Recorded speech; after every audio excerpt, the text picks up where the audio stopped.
Okay. Hello, everyone. Welcome to another episode of the Prospect Power Hour, hosted by yours truly, Josie Yun, and my co-host Ryan Lippert. How are you doing, Ryan? Oh, pretty good. Good to get a little bit of college football action over the weekend. Ready to kind of get going with the big stuff this week. Some big time hmm games on our slate, some big time prospects to watch. So I'm looking forward to it. Yeah, it's week 0 was a little appetizer for us. It was a small morsel for us to chew on for a little bit. There were a couple of games that were close, but most of them were blowouts, one way or the other. What did you think of last weekend's action? Yeah, kind of went as expected a little bit. I expected a couple games to be closer, notably Nebraska, Illinois. I picked Illinois to win, but Nebraska they looked horrible. It's hmm safe to say they're not going to be back anytime soon. Yeah. They kind of made Illinois look like a bit of a college football playoff contender, which, I mean, who Yeah. knows? They could surprise us, but I don't think anybody's thinking they're going to be competitors this year. They let a backup quarterback come in when Peters went down and kind of take control of things. So, not a good look for Scott Frost and his Cornhuskers right now. No, not his seats were getting a little toasty. If it was not toasty at the beginning of the season, because there's the off-field allegations that they have going on. But that's another whole nother podcast for a whole nother day, because it's quite lengthy of what they did allegedly. So yeah, Illinois isn't the greatest team in the world. They're not the world beaters. But it's unfortunate that Brandon Peters got hurt, but his replacement, Arthur Sitkowski, did what he had to do, basically. That's the most positive thing I can say about him, given his track record in the past at Rutgers. But, yeah. Yeah. And then you had UCLA. They really put on Hawaii. I thought Hawaii might be able to keep things interesting for a little bit, hmm but Bruins they looked good. I mean, it was Hawaii. We'll see them against LSU and some tougher competition here soon. But I liked what I hmm saw of the Bruins. They got some exciting pieces there. Yeah, it's just Hawaii. I don't know what happened, if there were time zone difference or didn't practice at all or any something. But UCLA was like, I watched College Game Day a little bit. They were kind of the dark horse pick that everyone picked as for the Pac-12, but um, especially Kirk Herbstreit. But I'm not sure. I'm not quite sold on them yet as contenders to the conference. But like you said, we'll see when LSU comes to the Rose Bowl this weekend. So we'll see. But we got some good ones this week though, so Yeah. I'm looking forward to some more excitement. Yeah, it's everything starting on Thursday night, like traditionally, like the NFL from a couple few years ago now. Thankfully, it's not. We're just a couple of days away now. It's been a long, long off season. But the first game is Boise State at Central Florida on Thursday at 7 p.m. on ESPN, I believe it is. Yeah, I mean these are two schools that smaller schools, but have been in the national spotlight for several years now.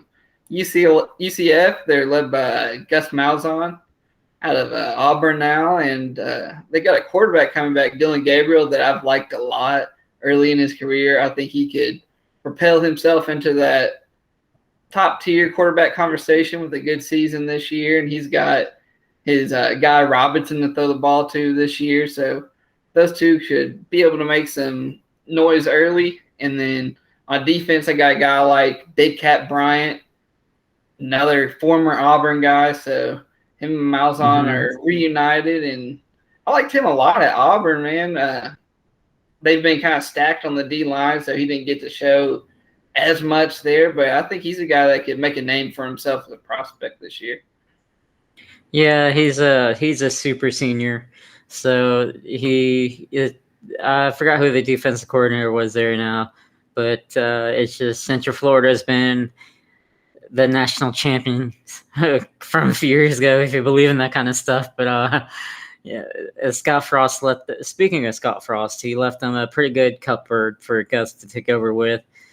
So it's yeah, it's just I think he's gonna be Dylan Gabriel's a little bit better than Bo Nix ever was. So yeah, so he's from Hawaii, from the state of Hawaii. So that pipeline continues from the to the college to the NFL. Like Mackenzie Milton, his predecessor there, he's at Florida State. He's he's close to 100% healthy. So thank God for that, because that leg break from a couple of years ago was not wasn't the best sight in the world. Thankfully, he kept the leg. It's just let's just say it was Alex Smith bad. So thankfully, he's healthy now. He can move around and play major college football. On the other side, Boise State, they've got some guys too. They got Khalil Shaker at wide receiver. He should be a guy that's talked about a lot this year. And they got Bachmeier back at quarterback. So we'll see what he can do. Usually they have a guy that can do a good job of managing the game usually over there at Boise. They've had some good college quarterbacks. Haven't really translated at the next level, but they've had some guys there. So it could be a little bit of an offensive battle, I guess. Yeah. Also, their backup quarterback is Jack Sears. He's from USC, the transfer. So unless Bachmeier gets hurt or something, he probably won't see any playing time. But Boise State also has a new coach this year, Andy Avalos, a former Boise State Bronco linebacker from way back in the day. Not way back in the day, but early 2000s. I don't want to date myself, but he was a former defense coordinator for Oregon in the past couple of years. His defenses were pretty good like a year before, but last year was kind of a disaster. But last year, I'm not holding anyone against anything because last year was special. Their circumstances weren't the greatest.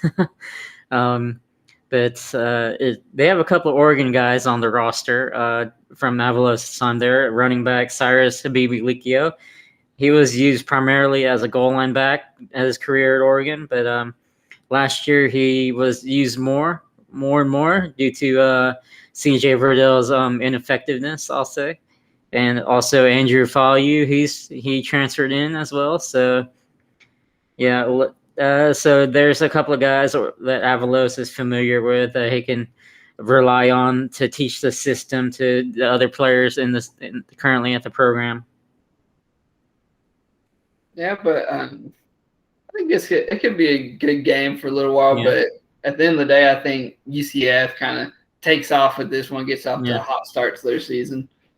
Yeah, UCF definitely has a quarterback advantage, and also the advantage of being at home.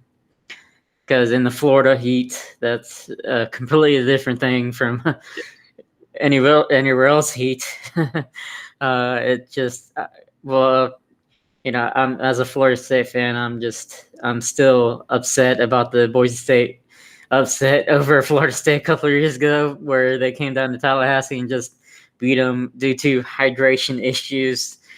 The infamous quote by Willie Taggart, who's no longer there, but you just never know, because Boise State traditionally has been well coached and well developed, and they have dudes usually. So it's just, I think the Florida Heat will eventually get to them, like third, fourth quarter, where they're not used to it as much as the Central Florida guys. So I think they're going to win probably by like 14 at the end of the day, but it'll be close at halftime.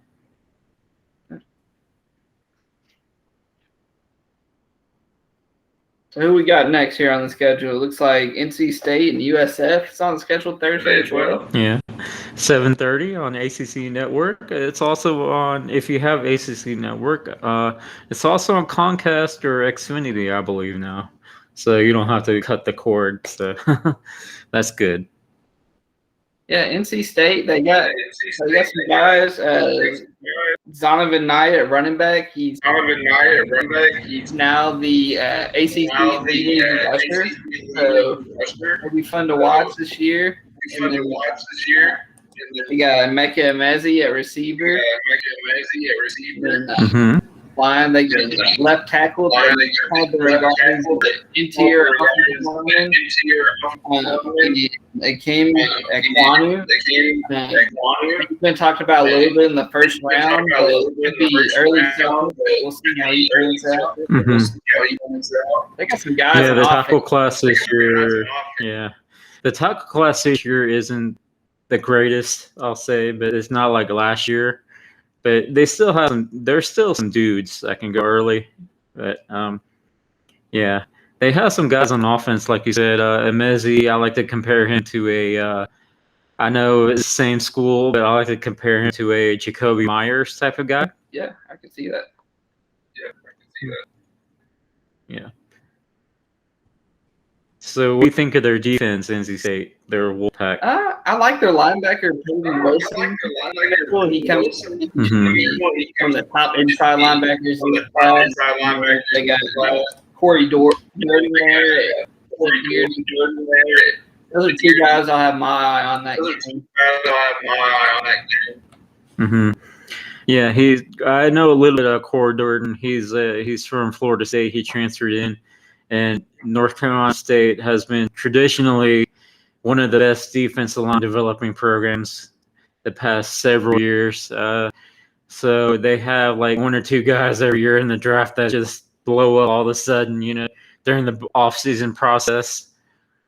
So it's going to be close, I think, with South Florida. South Florida has a new second-year head coach, Jeff Scott, the offensive coordinator from Clemson from several years ago. So I think Jeff Scott was the true brains behind the operation at Clemson, I'll say, offensively. But, it's hard to screw up Trevor Lawrence. Just tell him to throw the ball and just go on, really. But I think Tony Elliott was more the recruiter, and Scott was the more the offensive mastermind behind the whole operation. So we'll see how that turns out. Yeah. And then you got US. They really don't have to speak on quarterback battle. Kane Gardner, Jaron Williams. Eventually, he could take the job. So we'll see what happens in that position. But besides that, we got leading receiver Bryce Miller back. A couple guys on defense returning. I think they're going to stand out as a prospect. Yeah, I'm fine with everything that they're doing as long as they don't wear the really bright highlighter green, yellow uniforms they were wearing last year. It got bad. It got bad to the point where I was contemplating, adjusting my TV set, really. But it's at NC State, so I'll say NC State by 7 because it's the first game for everybody. So there's bound to be a little rust, and a little bit of excitement that could go either way, good or bad. You're finally hitting somebody other than your own team, so Yeah, I'd say NC State this one. I'd say like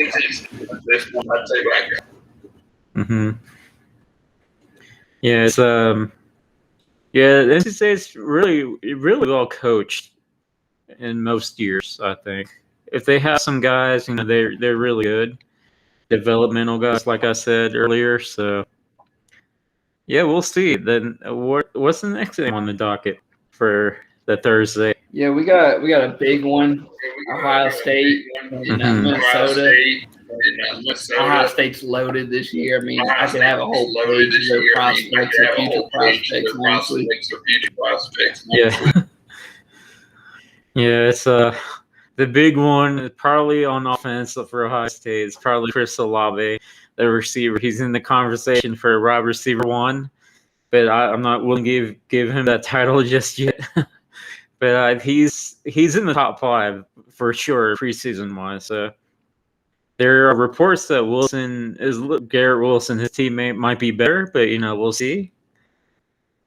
Yeah, I mean they got Definitely the top duo wide receivers. Both of them are going to be first rounders most likely. And then that guy, running back Master T, another freshman running back, Travion Henderson.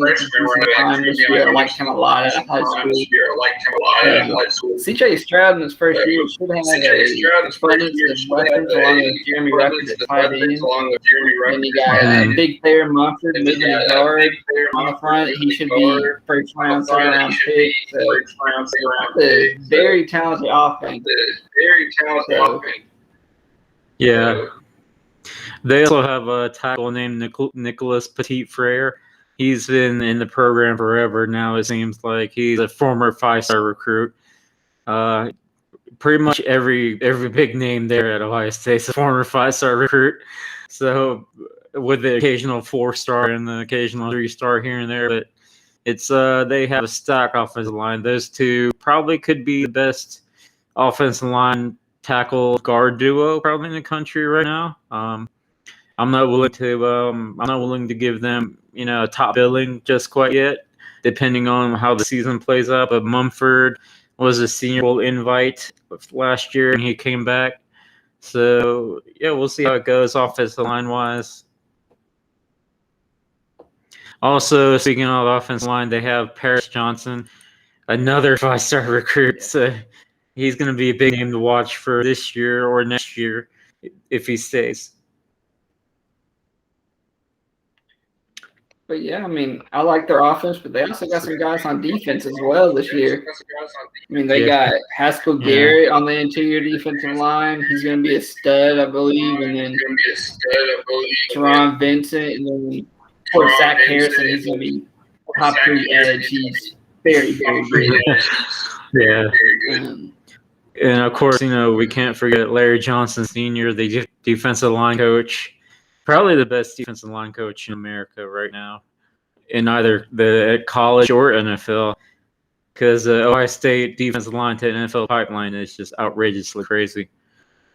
Because Jonathan Cooper, the former Buckeye, he's a Denver Bronco right now. He's supposedly the next big thing. He's not Bosa level, but he's serviceable, I guess. Speaking of which, he'll probably get some playing time behind Von Miller and Bradley Chubb up there in the Mile High. Yeah. But back to Ohio State, they have another freshman, Jack Sawyer. He's gonna be pretty good, 5-star. Yeah. What do you think of their secondary? See, I'm a big fan of Seven Banks. I know some people on draft have been up and down about him, but I think he's going to be a stud. He's very good man coverage. He's got the speed to run with just about anybody. And I like his overall ability. I like him in zone, I like him in man. He's got decent length to him. I think he's going to be a guy you look at first or second round this year. Then at safety, they got a few guys in Josh Proctor, Marcus Williamson, and then they got Marcus Hooker from last year who was suspended during spring ball, so we'll see how that pans out. But they've got an abundance of guys back there that can play. Yeah, it's crazy how they reload every year. Their secondary coach is Sonny Coombs. He's also the defensive coordinator there. He was promoted to defensive coordinator after he got the job he came from Tennessee, the Tennessee Titans, as their secondary coach. So Coons is highly regarded. So he's one of the best rising defensive coordinator minds out there in college football. So also they also have linebackers as usual. I'm probably gonna mess this name up, but Pele Gatoe. He's a transfer from USC. He's been hurt a little bit throughout his career, so he's probably gonna be a backup this year, probably. But we'll see how he turns out.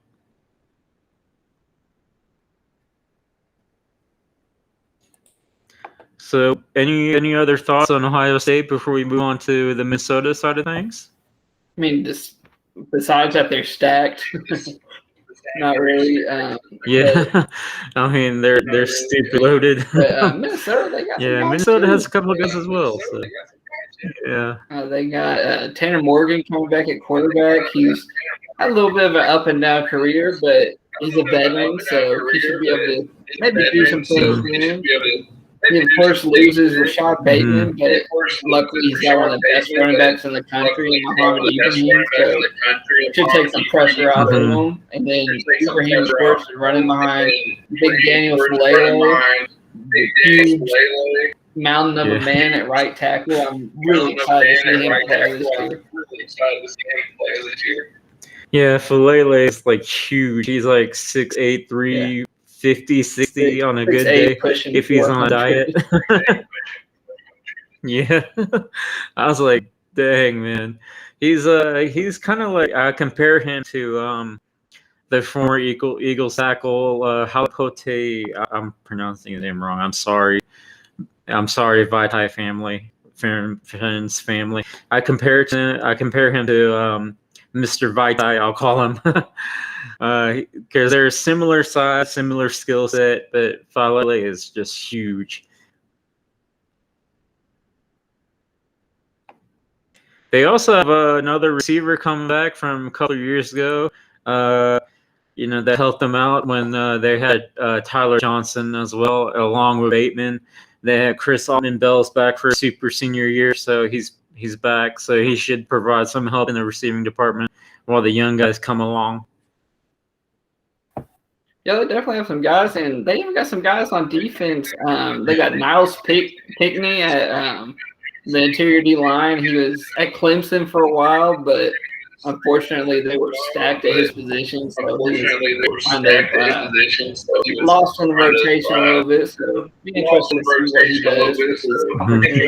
what he does. Yeah. And they got Boye Mafe off the edge.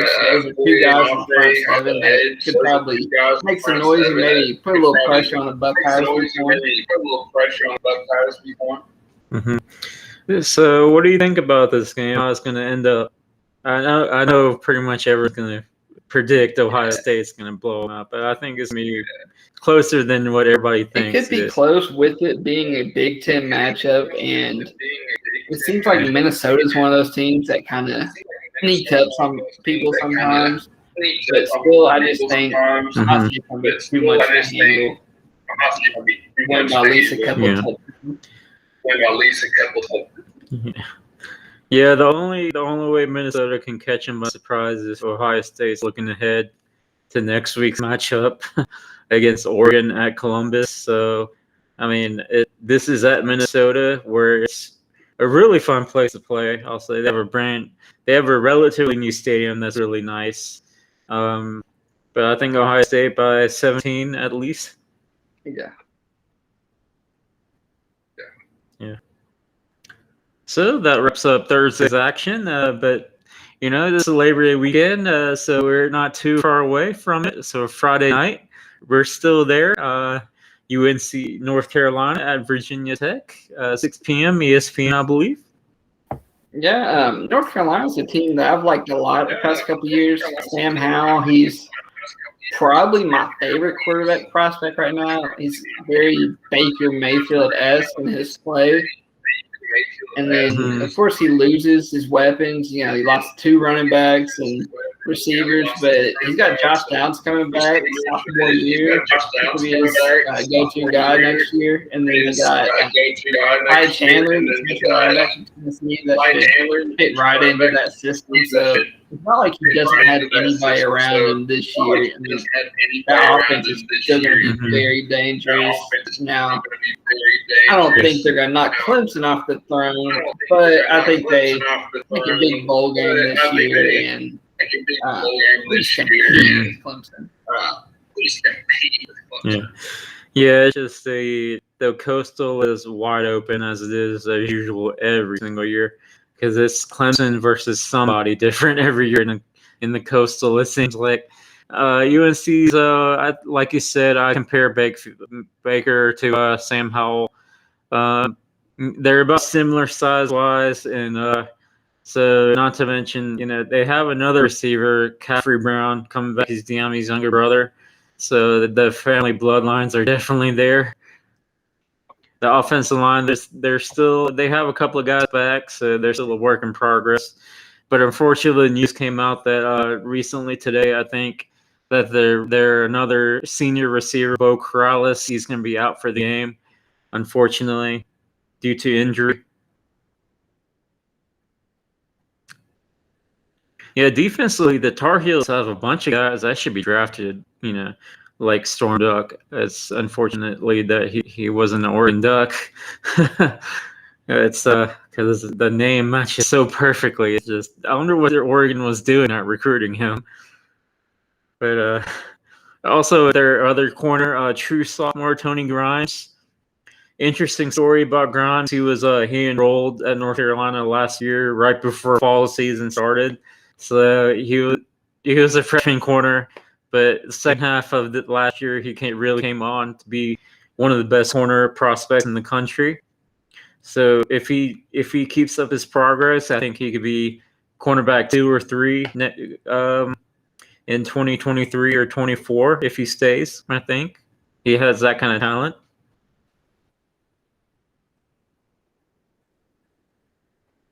Yeah, and then moving on, Virginia Tech, they're gonna have their hands full this game. They don't really have a ton of guys, but they got a few. They got Trey Turner back at receiver, and James Mitchell at tight end should be the 2 top receiving threats for Braxton Burmeister this year. And then they got Brock Hoffman at center, who should be one of the top centers in this class, I guess you could say. And then Lositis Smith at guard. He'll be a top interior prospect as well. So we got a few guys on offense, and then defense. We got another former Clemson interior D-line guy. It seems like they had about 50 of these guys. Jordan Williams, he transferred in. So he'll get his shot, just like I said, with me at Minnesota. So they got some guys to keep it interesting, but I still don't think it'll be enough. Yeah.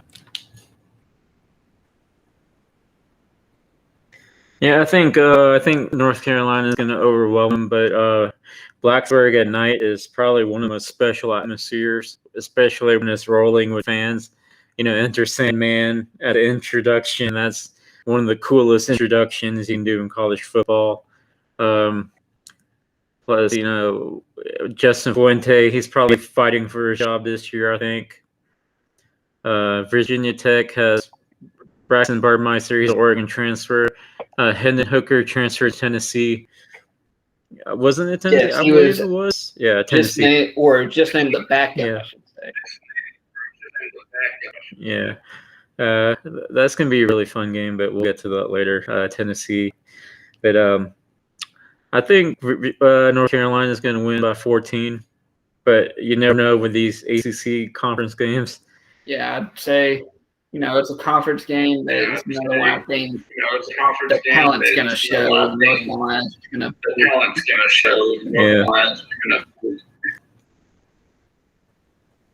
Yeah, it's just the schedule-wise, neither team gets helped out because they have Patsies next week. I'm sorry to call them Patsies, but it is what it is. Yeah, it's so they're not going to get caught looking ahead either way. So that wraps up Friday night. You can watch a little bit of high school football and a little bit of college football at the same time. But hopefully the high school football games are legitimate. If you don't know that story by now, but go look on Twitter, that weird high school story against IMG. I don't know if you heard about that. Yeah, ESPN kind of dropped the ball on that one. Yeah, that was weird. I'll say that it's I'm not going to say any other comments because this is a family-friendly show. It's just weird. But the big one. Now we get to Saturday, the big day. We're finally waiting for it. Top to bottom action every time slot. Now finally, aren't you excited for it? Full slate Saturday, some big time matchups. I'm really excited. Yeah. My butt's gonna be planted on my couch from noon to like midnight, probably. Yeah. So noon, yeah, big news Saturday, as I like to call it. Penn State, Wisconsin I think this should be a on very Fox. close Big Ten matchup. You got Wisconsin. They got quarterback Graham Mertz coming back. He's been pretty impressive for the most part. And then he's got two bookend tackles protecting him in Tyler Beach and Logan Bruss. They're going to lead that offensive line. Wisconsin usually has a pretty stout offensive line. And then they got Jake Ferguson at tight end. He's a good pass catcher as well. And then on defense, they got Jack Sanborn leading the defense. Inside linebacker, I like him a lot as well. So they're pretty well balanced. Yeah, he's a. Yeah, Sanborn's a super senior this year again. I don't know how he did declare, but I guess he loves Wisconsin. Yeah, but they have some receivers. It's not like they're not gonna. It's not like they're just gonna turn around and hand the ball and pound the rock. They have Kendrick Pryor, he's back. Danny Davis the third, he's back. So they have some weapons for Merce, who is Cody Manning's favorite quarterback, I'll say. Former Blitz-elite colleague Cody Manning. Yeah, so I think Merce probably is in the top 10 of Heisman voting at the end of the year, probably. If all things go right. Hopefully this year he can win a bowl game. He can hold Wisconsin, on to that trophy. Yeah. Mm-hmm. Yeah. Shout out Duke's Mayo. Yeah. If any of your representatives are watching this show when it comes up, please sponsor us. We won't drop your trophy. We won't. I'll even buy Duke's Mayo. I probably won't eat it on air, but I'll show the bottle, like a model. Yeah, we're currently looking for sponsors, so please help out. Yeah, Penn State has a couple of guys, well, the usual. Sean Clifford's back as quarterback, so he should be improved from last year. Well, it's hard not to be improved from last year from Penn State. Well, they were 0-5 at one point last year, and that wasn't good because they lost to some really bad teams. No, yeah. I like his receiver. He's got Jahan Dotson. I mean, he's going to be one of the top receivers. Yeah. Oh yeah, they got a young receiver, sophomore Parker Washington, who kind of shined a little bit last year as a freshman.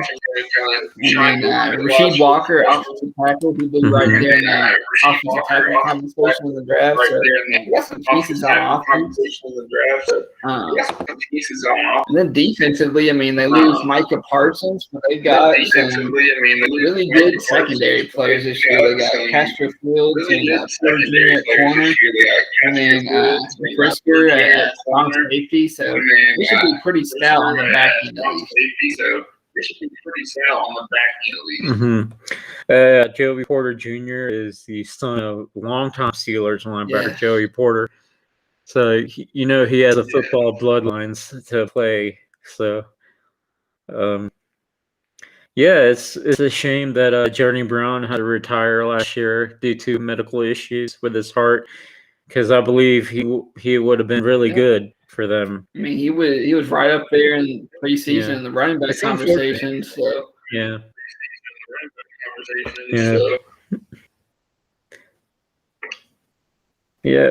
So I believe it's in Madison this year. So it's gonna be one heck of an opener for both teams. I mean, I can believe they scheduled that this early. It's gonna be a grinded out game. Might be low scoring, I think. Yeah. I think Penn State comes out with it, though. I think they kind of squeeze it out with one score. I think the Wisconsin home factor, because Madison's a really good party town, really good college atmosphere. Probably one of my most favorite atmospheres in the Big Ten. Sorry, Penn State, but yeah. Penn State has the whiteout game at night. That's really special. But I think the Madison factor probably has Wisconsin winning by at least 7, 10, maybe at most. Yeah, it could definitely go either way. Yeah, it's gonna be, like you said, a slugfest. It's not gonna be up and down like like a Big 12 game. Of course, knowing college football is gonna be a basketball score probably. Yeah. Where do you rank Clifford in your rankings so far? If you have to rank him right now, he's probably very low. I'd say day 3 guys right now. Yeah. If getting drafted, but right now he could work his way up to a tier 2 guy. He could work his way up to tier 2 guy. Yeah.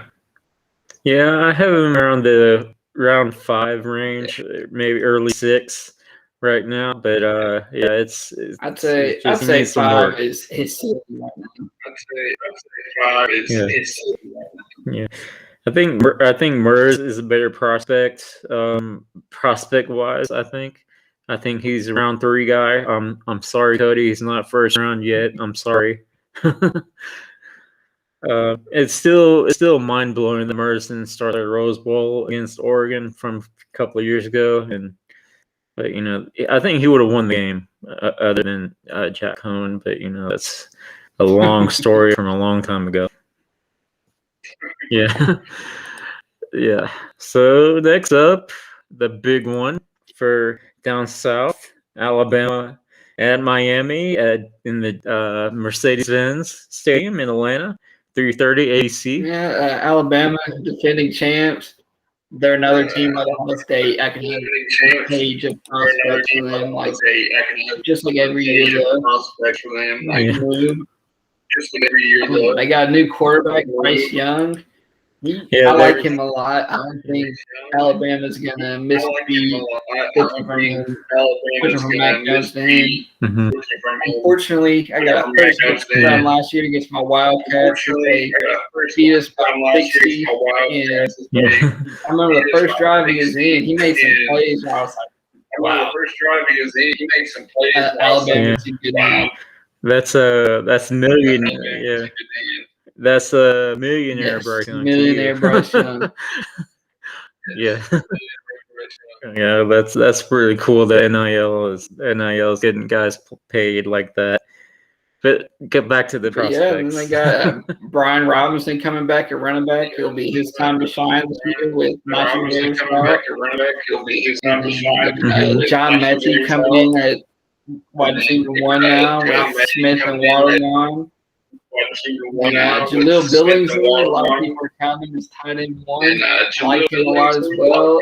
And Evan Neal, offensive tackle, will be top 3 tackle takers at this point. So they're not missing a whole lot on offense, even though they did lose a lot. They just reload. Yeah, it's just I think Neal is a better prospect than Alex Leatherwood at this point. He's a bit more athletic, so that's credit to him. Leatherwood was a surprise first round pick by the Raiders. Yeah, it's just we won't rehash that argument here. It's the Raiders are gonna Raider. Defensively, of course, they have a bunch of guys.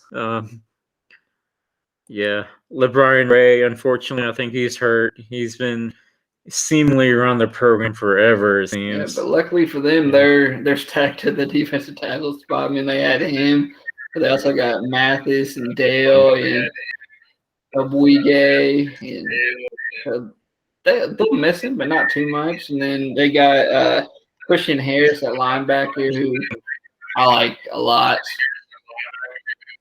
And then in secondary, they always got some secondary guys. They got Josh Jobe at corner. That should be a early second round pick. You got Jordan Battle at safety, along with Daniel Wright. So studs on defense this year. I think they're going to cause a lot of problems. defense this year. I think they're going to cause a lot of problems. Yeah. They have probably the coolest guy, the guy with the coolest name in their secondary as well. Kool-Aid Yes. McKinstry. Yes. Yeah, he got a Kool-Aid sponsorship out of it. And that's pretty cool. Also, a linebacker, I can't believe I Yeah. forgot to mention them. They got the That's transfer from Tennessee, Henry To'oTo'o, and I liked him a lot at Tennessee.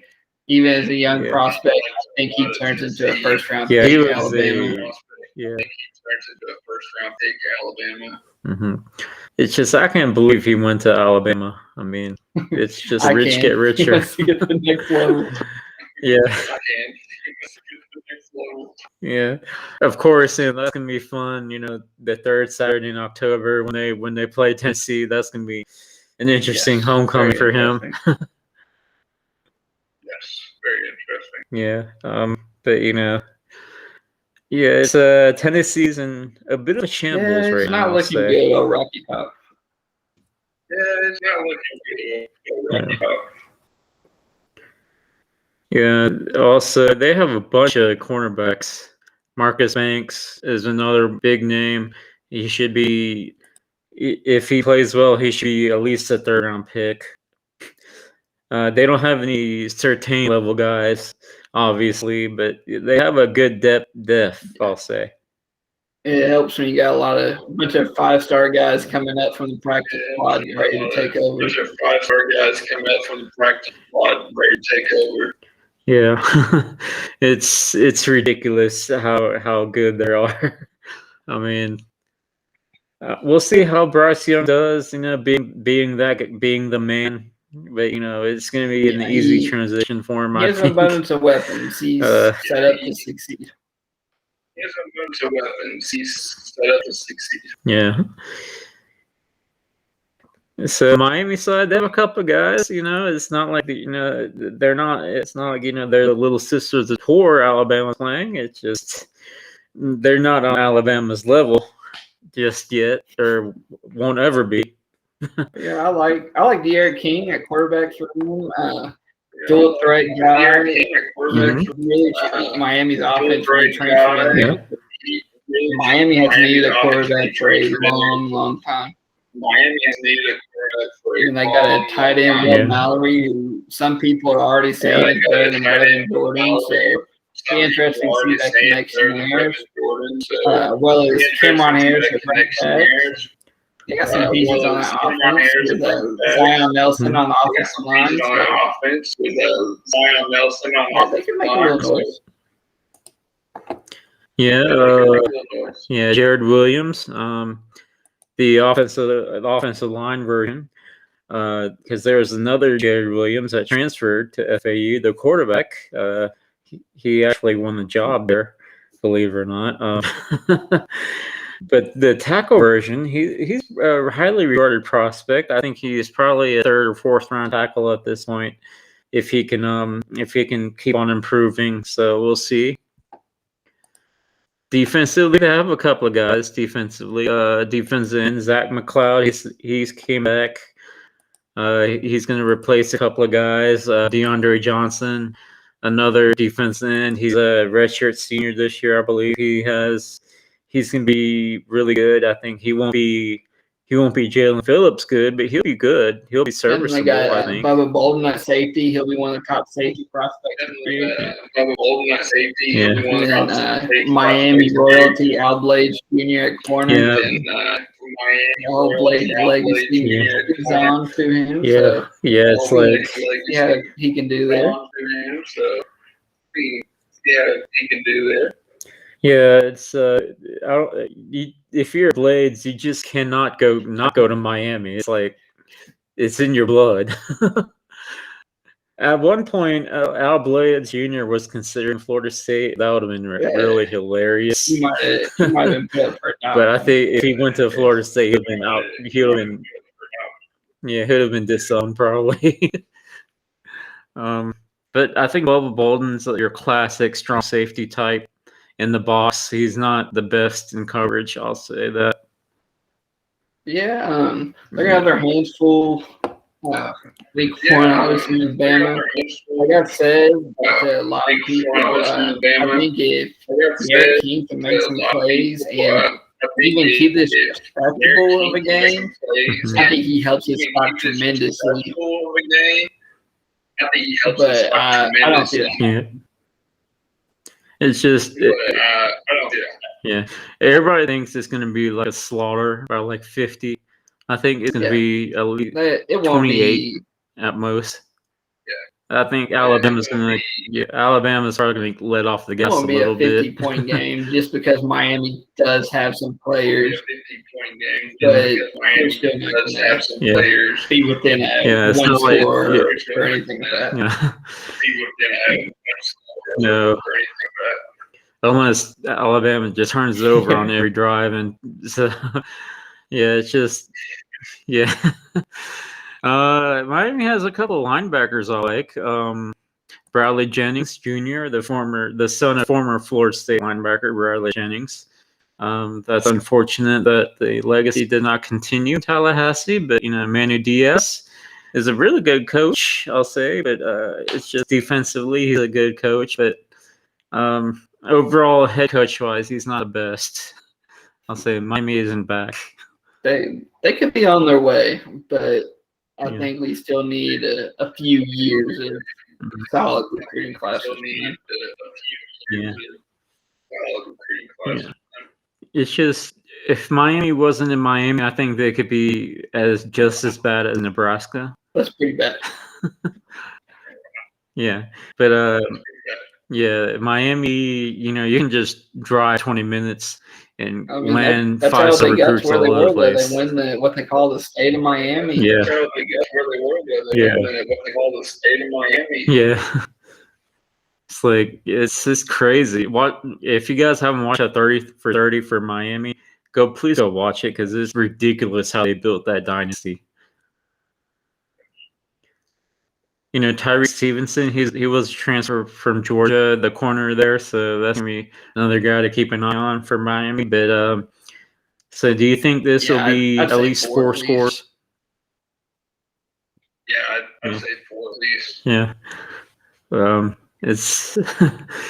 Do you think they switch games at halftime? I don't think they do that. I think they'll make a lot of fans at home mad that one on both sides. Make a lot of fans at home mad that one. Yeah. On both sides. Yeah, it's in Atlanta. Alabama's second home at Mercedes-Benz. This will be the first of 2 times they play at that stadium. This will be the first of 2 times they play at that stadium. Yeah, they have won more titles there than the Atlanta Falcons there. So it's their stadium. I'm sorry, Falcons fans. It is what it is. I mean, the Falcons are going to be horrible this year. Hopefully not, but I'll say 6 wins for Falcons. I might be pushing it. Yeah. I'm optimistic about Arthur Smith. Maybe 5 or 6 tops. Yeah. But that's another podcast for another. But we have another 3:30 Big Ten showdown. Indiana at Iowa. Kinnick Wave. Yeah. 3:30. Indiana, they're a sneaky stacked team.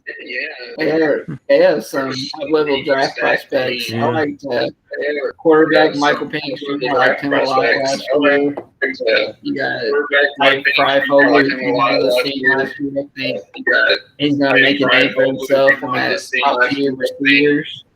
And then you got Peyton Hendershot as well. For the ball too, was for running back Stephen Carr, over Pac-10 countries. For running back Stephen Carr, or Pac-12 from USC. Pac-10 countries. Or Pac-12, I should say. Yeah. Yeah, I like Penix Jr. He's not the most polished of passers yet, but I think he's a little bit better than I'm not going to say Lamar Jackson, but he's a more accomplished Jacoby Brissett, I'll say. Yeah, I can see that. Yeah. Defensively, they have They have Micah McFadden there as an inside linebacker. He's highly rated by some scouts, so that's gonna be. They have a lot. They have some guys on defense too, so it's not gonna be. Iowa's not like gonna be their secondary a up and lot. down. They got Tyron Mullen and Reese Taylor at corners. Yeah. And then they got Marcelino Ball, little safety slash linebacker hybrid spot. They're moving more on the line. I think both sides of the ball, they should be pretty stout this year. I think both sides of the ball, they should be pretty stout this year. Mm-hmm. Yeah, another receiver I have an eye on for Indiana is DJ Matthews, the slot receiver who transferred in from Florida State. So he's going to be fun to watch if he gets the carries, and he's a fun little guy. Like he's a discount version of Demetric Felton was for UCLA last year.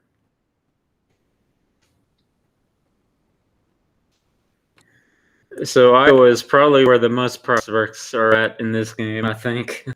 Yeah, they got a few guys. They got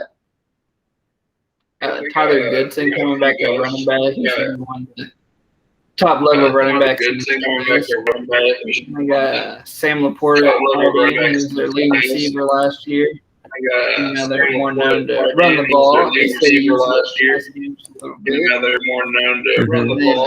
Center, they got Tyler Linderbaum, who should be at least competing for the top center spot this year. So offensively, they got some guys to work with. Yeah, I just don't like Petrus, the quarterback, at all. I think he's a poor man version of Brock Purdy. Yeah, it's just Petrus is like Nate Stanley level. It's just he's a quintessential Iowa quarterback. Yeah, not to say that's a bad thing. It's just Iowa quarterbacks they're not the best just prospects. Meant to be good at handing the ball off and dumping to the tight end. Just meant to be good at handing the ball off and dumping to the tight end. Yeah. It works. 8 wins a year. Yeah. It's just defensively, they have their defense end, Zach Van Valkenburg, really Midwest-sounding name. He's supposedly going to be drafted probably early day 3, probably to late day 3, if he has a good year, probably. Linebacker Jack Campbell, he's going to be really good. He's supposed to be really good this year, so we'll see. Yeah, I think this could be another Big Ten rounded out battle. I think Indiana pulls it out of the ends. I think they're a more talented team. I think they win by 7 to 10 points in this game. I think they win by 7 this game. Yeah, it's at Iowa, so I don't. I want to say Iowa wins it, but it's not going to be. It's going to be a good old-fashioned slobber knocker. Yeah, probably less than a touchdown. Probably. Yeah, that Iowa home field will definitely come into play some. Yeah, they have the coolest tradition in sports, the Kinnick Wave. Yes, I love the Kinnick Wave. Yeah. Yeah, so that wraps up the. Oh wait, there's one more 3:30 game that we need to talk about. West Virginia at Maryland, old school rivals from way back in the day, but they're renewing acquaintances. Yeah. In College Park. West Virginia's got a few guys. They got Letty Brown at running back. He's a smaller back, but he can fly. As a lot of West Virginia backs have done in the past. I'm excited to see him play this year, have a bigger role. And then they got Jarrett Bowe back at quarterback. He had over 2,500 passing yards last year with 14 touchdowns. He gets his leading receiver back with Winston Wright. So there should be some weapons on offense that be at their disposal.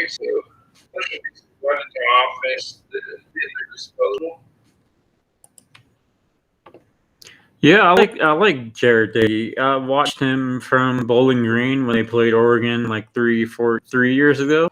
I followed his career since. He's a classic Big 12 type of quarterback who'll put up monster numbers. So I think his brother is coaching in the league. I think I'm not sure, but Day's a really good college quarterback. He won't be drafted high, but I think he'll be a quality backup in the NFL for a couple of years, if not longer. And then on defense, they got Dante Stills at defensive end, another Stills brother there, so he should be able to get drafted at some point this year. Yeah. Yeah. Yeah, they also have Mandarius Cowan, the former Alabama linebacker, former 5-star recruit. Yeah, and then Maryland, they're an interesting team. They have some weapons on offense. They got of course Talia Tagovailoa to his little brother. We'll see what he can do this year. A full normal season. I don't think he's going to be his brother by any means, but he can show some improvement because he's got two good receivers in Dante Demas Jr. and Ricky Jarrett coming back this year, so he shouldn't have any trouble finding anybody to throw to. But it's a matter of if he can put all the tools together. It's a matter of if he can put all the tools together. Yeah, it's just the Raheem Jarrett's probably my non-big name receiver probably in the country because he's a former 5-star recruit that went to Maryland. He's not really known for that kind of stuff, except for Stephon Diggs. He was a huge name coming out of high school. I was looking over the rosters. I was like, wow, I completely forgot about him. Yeah. Yeah. So I think, it's just Nick Cross is another safety prospect for Maryland. He's a junior this year, so I've followed him from his recruiting days. He is a former Florida State target, so I have some familiarity with him. He should be draftable. Yeah, I think it's a game. I think West Virginia. I think their offense. I think they spread it out on them and run up the score at the end of this game.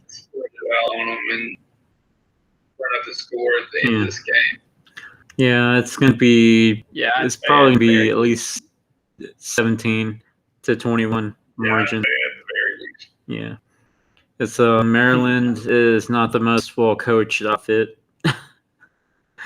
and they probably need a couple more recruiting classes to get it going there under Mike Locksley. Yeah, so that wrapped it up for that middle slate Saturday. Yeah, it does. It's just we're so excited for full Saturday slates this time.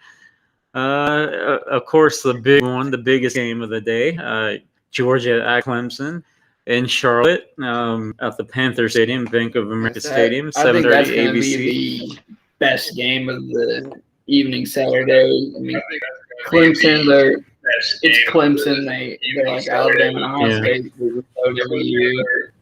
They got TJ Ugalele replacing the great Trevor Lawrence. He's not going to be Trevor, but he's going to be a great quarterback in his own regard. I think he'll be a first-round guy when he comes out. Then excited to see Justin Ross back. He's been cleared. That'll be fun to see him back in action. So that little duo can get together.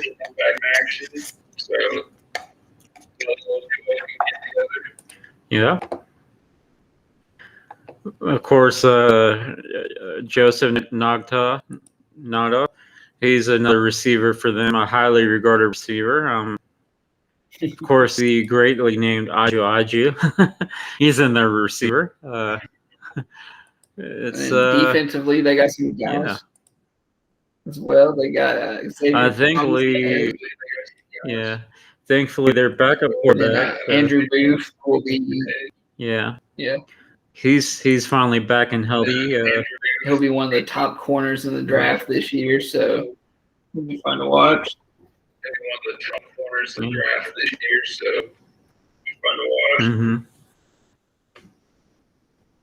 and Nolan Turner as well, the super senior safety. Yeah. Clemson hasn't dropped off any at all, so no. They have another defense end, KJ Henry. He's a former 5-star recruit. So Brian Breesy, the defensive tackle recruit, he's really good. What's interesting? Yeah. What's interesting about the backup quarterback, Clemson, Tyson Fulmich, he tore his Achilles in the spring, and Dabo said he's healthy now. I'm like, how? I'm like, what are you doing? I'm like, how is that medically possible? Are you like ordering deer antler spray like by the gallon or something, or are you like doing Achilles transplants or something? I don't know. Yeah, it is. But modern medicine is amazing. And Georgia, I mean, they're going to be a powerhouse in their own regard this year. But I don't think they beat Alabama, but I think they win the SEC East again this year. They got a lot of talent. They got a great running back duo in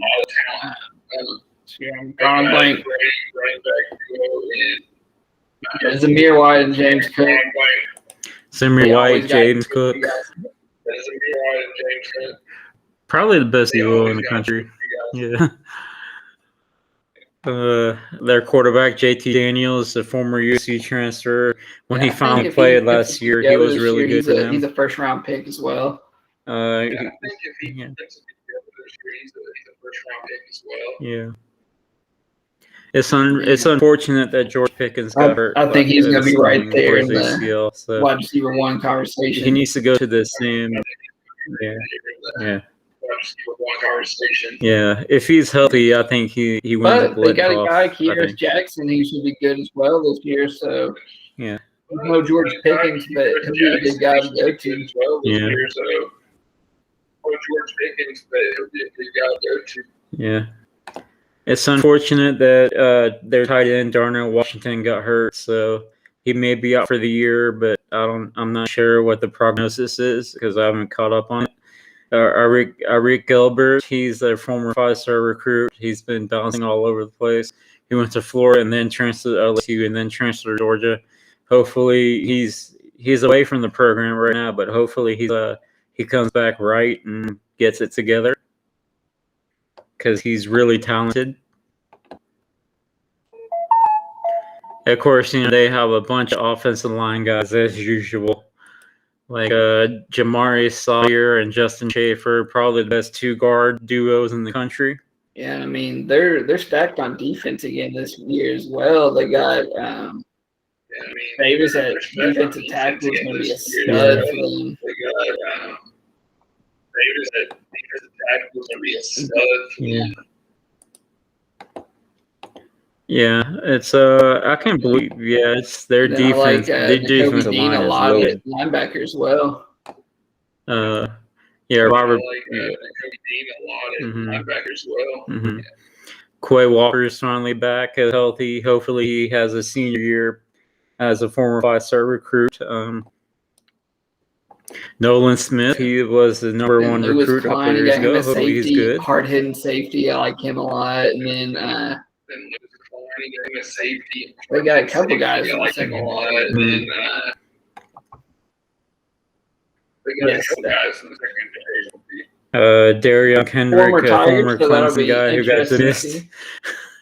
So that's gonna be interesting to see. Yeah, that's gonna be really fun to watch his former teammates. Keely Ringo, the redshirt freshman, he played a little bit last year. He was a former 5-star recruit that went to Georgia or Oregon. Tyke Smith back there, safety, joining Klein, so that'll be a nice duo on the back end as well.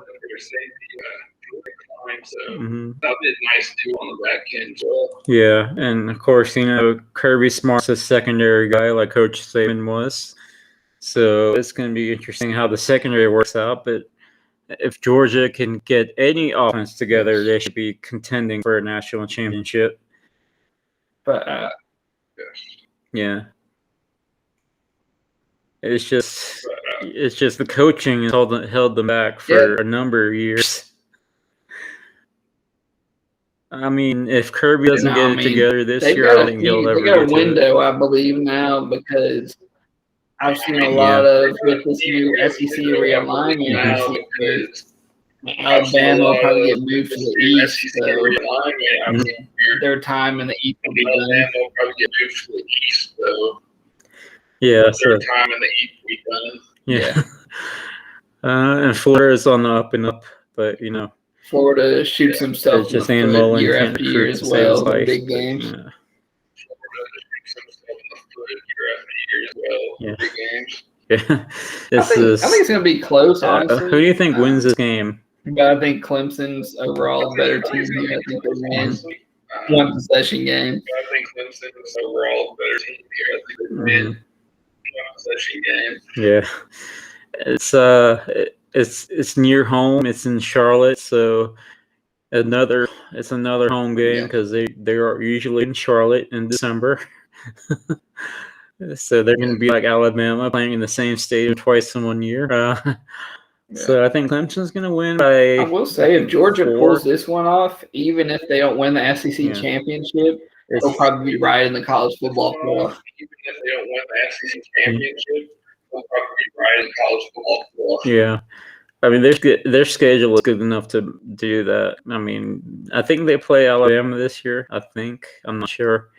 I have to look at the schedule again, but their schedule is pretty good. They play, obviously, Florida every year, Tennessee every year. So their schedule should be good enough for the committee to put them in there.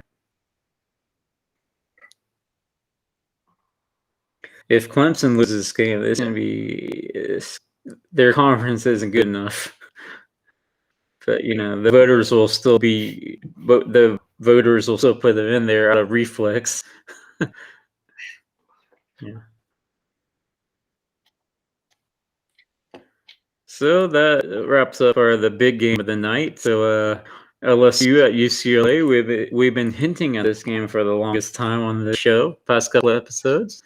It's at 8:30 on Fox at the Rose Bowl. I believe we got LSU who came off a national championship a couple of years ago, but then last year they struggled. But I think they'll be at least relevant again this year. Last year they struggled, but I think they got a very good receiver, Kayshon Boutte, coming in. He'll fill in that Jamar Chase role, top guy.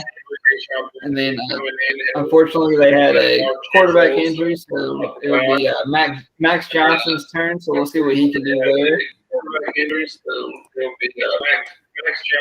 And then they got the best defensive prospect in the country, I believe, in Derek Stingley, which I guess would be a toss-up between him and Hamilton at Notre Dame. But, I mean, Stingley, I think he's going to be special at the next level. I think he's going to be, a guy you look at in a few years as one of the top corners in the NFL. And Orgeron also kind of hinted around at using him on both sides of the ball. So we'll see if there's any truth to that. That'll be interesting to see if that actually happens.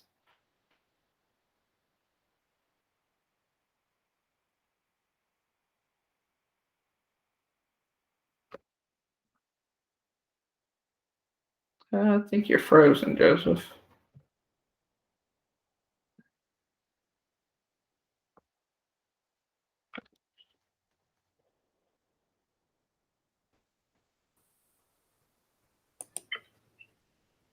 You're unfrozen now.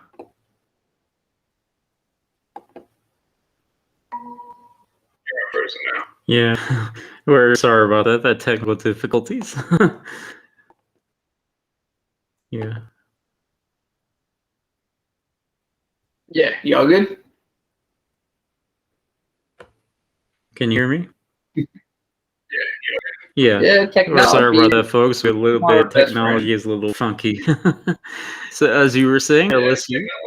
Yeah. Yeah.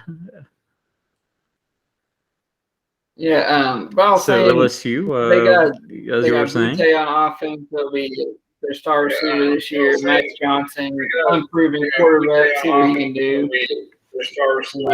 Like Stingley a lot. He should be, we're looking at a few years, top 5, I'd say top 5 to 10 corner in the league when he gets to the next level. And Orgeron kind of hinted at him being used on both sides of the ball a little bit. So see if there's any truth to that at all. So that'll be fun to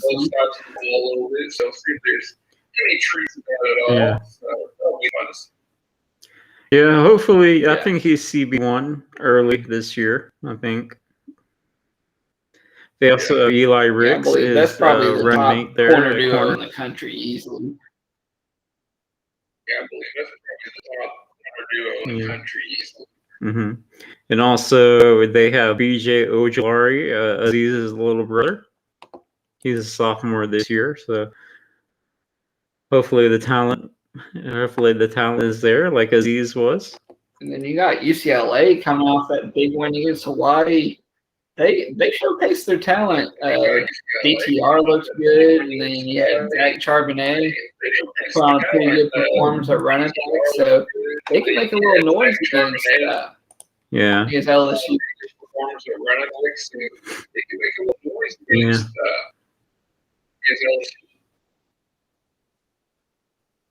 Yeah, LSU. They're not as stout defensively as in years past, so UCLA can put up some yards against them if DTR is consistent. I think this will be a closer game than what people think. Especially with LSU traveling to the West Coast, it might be a little different if it were at LSU.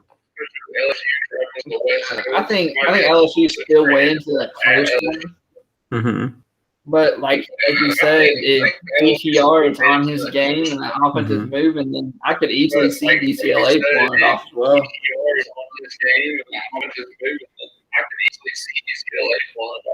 Yeah. Yeah, I do too. It's gonna be less than 10, I think, either way. I think LSU wins it. Yeah.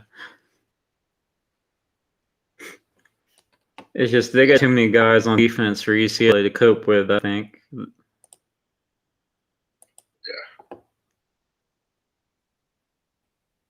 Yep. So that wraps up the early evening slate. We got a low-key underrated game of the day, I think, in my estimation. That could be really good.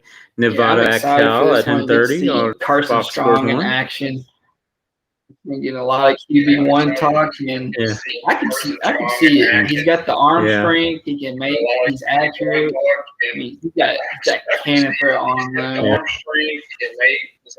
And he's got a receiver in Romeo Dubes that'll be making some noise as well this year. He was a leading receiver last year. They got a tight end as well in Cole Turner, who's going to be right up there in the top 5 tight ends conversation. So that's going to be a very dangerous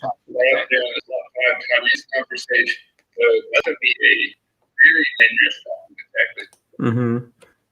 Yeah, Cal is pretty good on offense. They need to be. Their quarterback is Chase Garbers. He's finally healthy now, I think. So believe it or not, his older brother Ethan is at UCLA as a backup. Their receiver Kakoa Crawford, he's a super senior. He's probably their best receiver next to Nico Remigio. They have quite a potent receiver duo, but Cal is not really known for offense these days.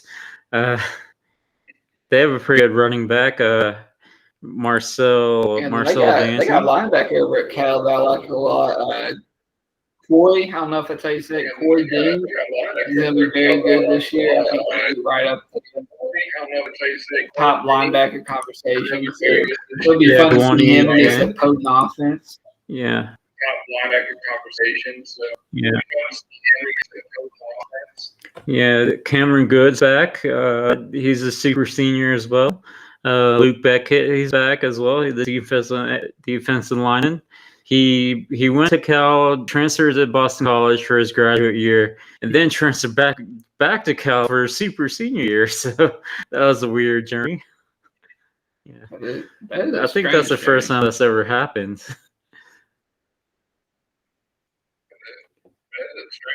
Yeah. So I think What are your thoughts on this game? I think I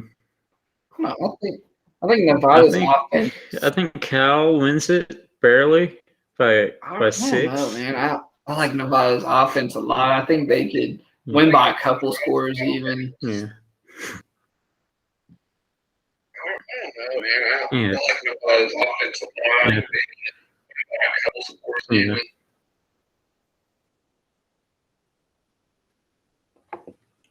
Yeah, it's gonna be close either way. Plus, it's Pac-12 after dark, early season version. So you never know. The game might end at like 3 a.m. after like 6 overtimes. I'm very, very, very excited to see Carson Strong in action. Yeah. It's just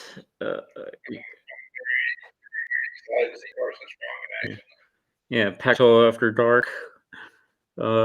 Thankfully, it's not NFL Sunday. Thankfully, this week, so we can all sleep in after that one. So Sunday there's the game Sunday night as well. Like it's a holiday weekend. Thankfully, my favorite game of the weekend, next to LSU, Clemson, Georgia, but Notre Dame at Florida State Sunday night at Doak. Yeah, this Notre Dame team, they lost a little bit last year. New quarterback. We kind of talked about him a little bit earlier with Cone coming in from Wisconsin. So we'll see what he can do there. And they got running back Kyron Williams that I liked a lot. He burst onto the scene last year, and he's got a backup in Chris Kyrie that can come in and do some damage as well. They're a pretty good running back duo. And then they got a tight end that I kind of harped on a little bit last episode, Michael Mayer. I think he's going to be a yeah, I watched him in Catholic here in Kentucky, and he fits the mold of tight end at Notre Dame. He's great blocker, great pass catcher, great after the catch. I mean, he does it all, so he'll be fun to watch. And then they got Jarrett Patterson back at center. He's going to be tough for them. And then they got Kane Madden at guard, the transfer from Marshall. So they'll have another stout year on the offensive line.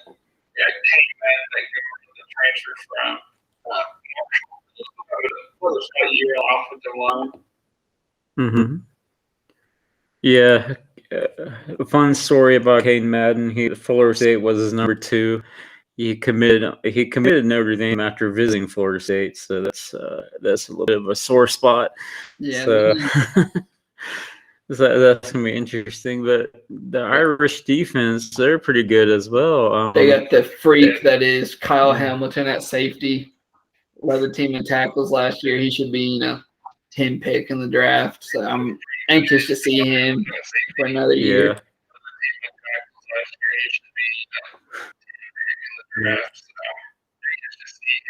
New joke.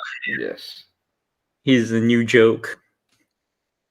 And they got a couple of guys on the defensive front that I like as well. They also have Isaiah Foskey. Yeah. And Myron Tagovailoa, Mosa, and Kurt Hennish. That should be 2 veteran guys that should make some noise.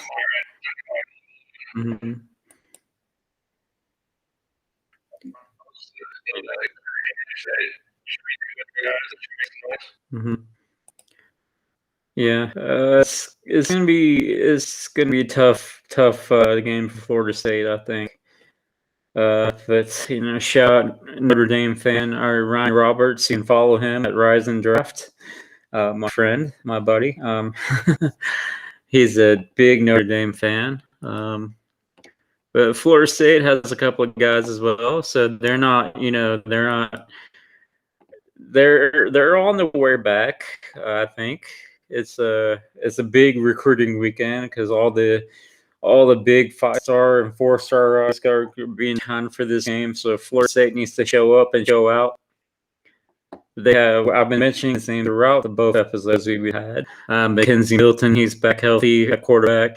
Jordan Travis, he's back as a backup quarterback. He's like the change of pace guy who can also run the ball at will. Yeah. So like you said, Florida State's they're coming back.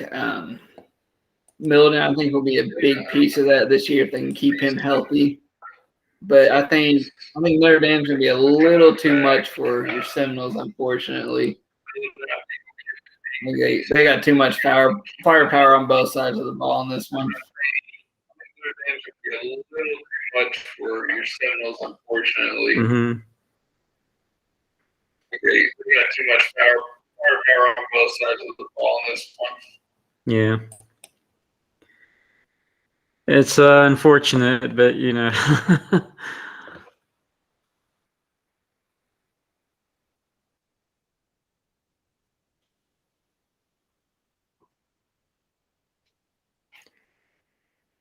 it's forced a couple guys at receiver as well. Andrew Parchment, the transfer from Tennessee, or not Tennessee, Kansas.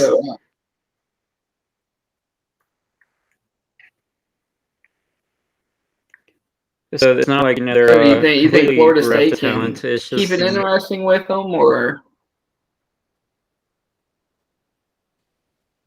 I don't know. It's gonna be, as long as they don't get blown out. I don't think it's gonna be at least within 14.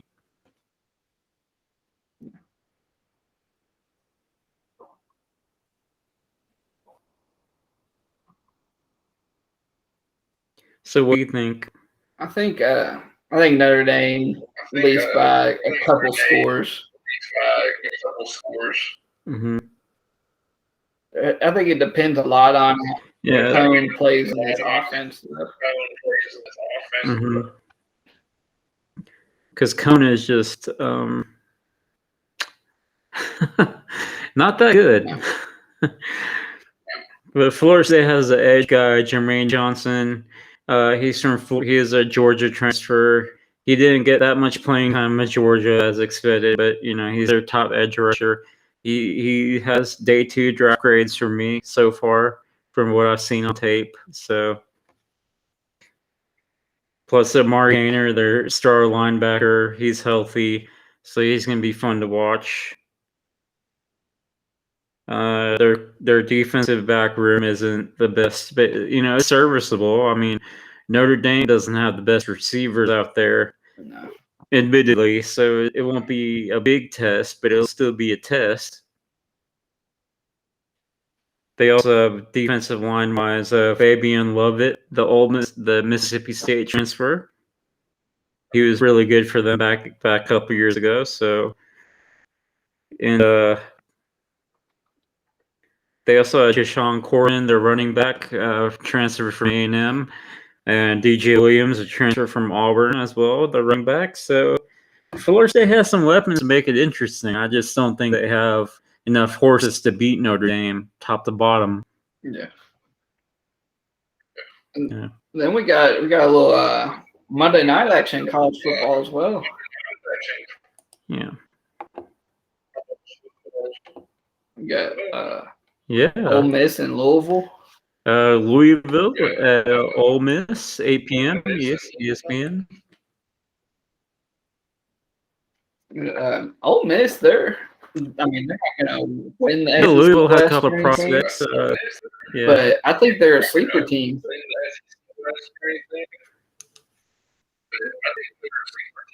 Mm-hmm.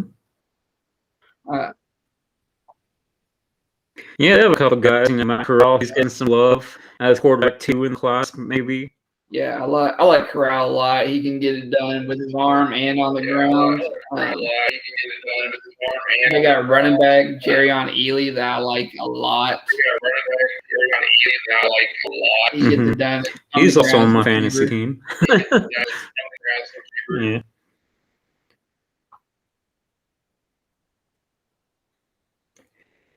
Yeah, defensively, there's a Ole Miss and defense don't really go together anymore. It's not the days of the Landshark defense. It's they have a couple guys, but it's not. There's no Robert Diggins anymore in the class. No. They got we got Sam Williams and off the edge, and we got Hydron Smith. But they're mainly about offense. Like I said, they got Corral and Ely. And then they got Jonathan Mingo. And they got Drummond coming back at receiver. They got Nick Breaker at offensive tackle. He's been getting some love in the scouting community as well. He should be early round pick this year, so he'll be a name to watch. Yeah. Yeah, for Louisville, they have an interesting quarterback, Mikael Cunningham. He played for them some last year. He got hurt, unfortunately, so it's gonna be. So they have another running back, Hassan Hall, who's gonna take over a little bit for and another receiver. Jordan Watkins, probably the Tutu Atwell role. But but Braden Smith that's going to be taking over taking over for Des Fitzpatrick, current Tennessee Titan. Yeah, Watkins would be interesting in the offense. He's a local guy. He went to Tyler High School in Louisville, so it'll be interesting to see him play for the home team there. Yeah. They got Cole Bentley at center. He should be a prospect as well to watch. Mm-hmm. Yeah, I like Louisville. They could be like a 500 team in the ACC if everything goes right for them. They have a pretty easy schedule, I think. Yeah, they got some talent. I can't say I like them because they're the rival. Come on, Kentucky Wildcats. Yeah. Oh yeah, basketball wise, it's like a blood war. Football is pretty big too, though. Yeah, that's another. Yeah, it's just lately it's been football's pretty big lately. It's just basketball wise, that's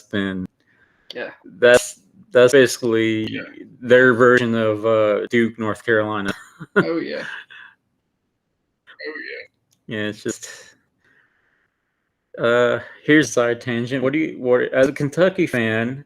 So, what were your thoughts on Rick Pitino crossing the divide several years ago? Let's just say we don't talk about that in our house as much. Yeah, I was a little it's a family-friendly show. Yeah. But my dad, it's a family-friendly show, so we can. Pitino, so that was heartbreaking when he went over there. Yeah, but Louisville basketball is in a little bit of trouble, I think. Yeah. Not for past scandals. That was their coach. Their current coach got suspended for being blackmailed for not reporting it, I think. Let's just say Louisville basketball in this. Let's just leave it at that. Because we're not a basketball show. Not yet, at least. Hey, sponsored basketball sponsors. If you're willing to sponsor us, we'll be willing to talk basketball all you want. Hey, we can do both sports. So, what are your thoughts on this one, the Monday night? I like Ole Miss a lot in this game. I think they win by about 10-14. I think Louisville keeps it close there for a little bit. But Ole Miss was way in the end. I think Matt Brown is in for a big season. Yeah, it's gonna be. Yeah, it's. I think 17. Cunningham's really inconsistent. They're breaking in new receivers, so that's gonna be a little chemistry issue. So, yeah, 17, at least 17. So that wraps up our really big weekend of college football. So it's every day of the holiday you'll have a game to watch at least one. And I can't wait for it. Yeah, I'm so excited for college football to be back full bore.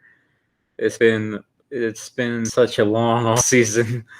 Yeah, hopefully this will be a normal season this year, but COVID's all full of surprises, it seems like.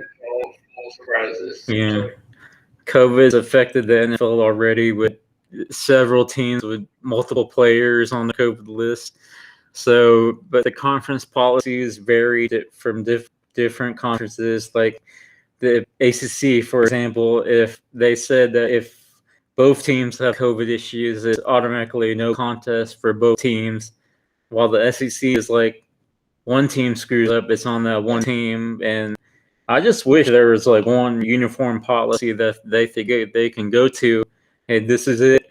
You can't argue it, and go do your business. We need something across the lines because they're going to run into some problems. Yeah.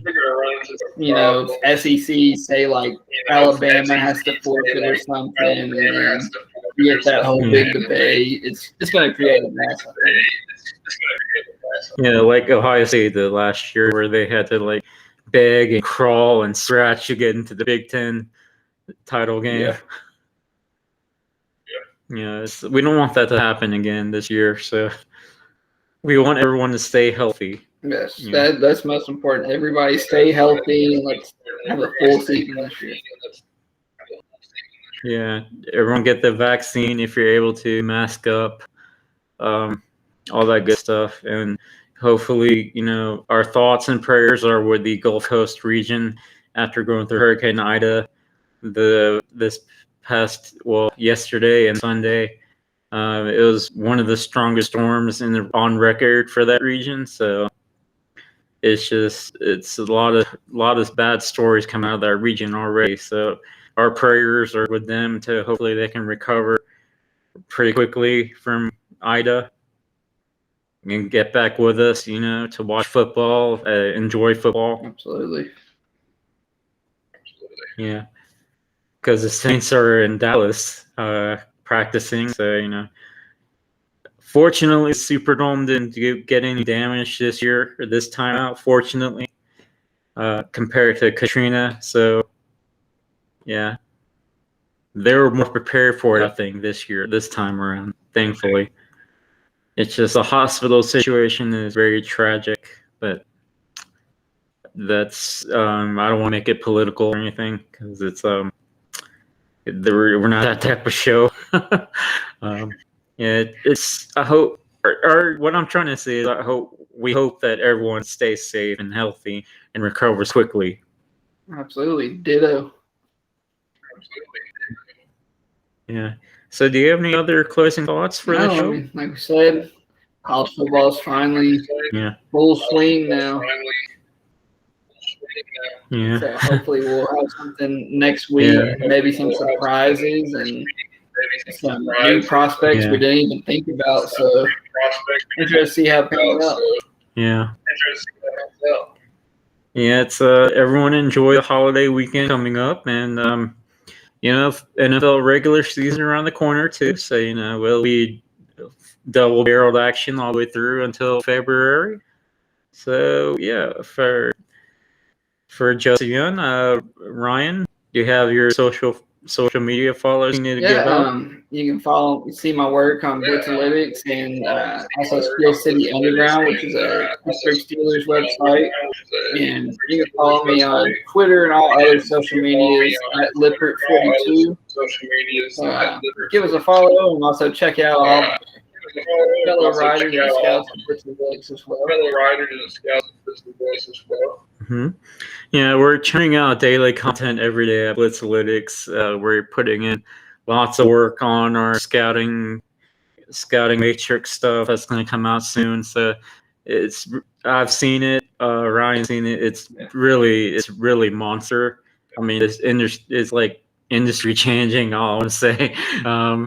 But it's like, you can follow me on Twitter on 2Yun to 0 Blitz. On my Instagram as well, 2Yun to 0 Blitz. My Facebook is my name, Joseph Yun. So any other thoughts? No, nothing from me. Okay, and that wraps up today's episode of Week 1 recap, Prospect Hour, Power Hour. So I'll see you guys next time. Have a good weekend, everyone.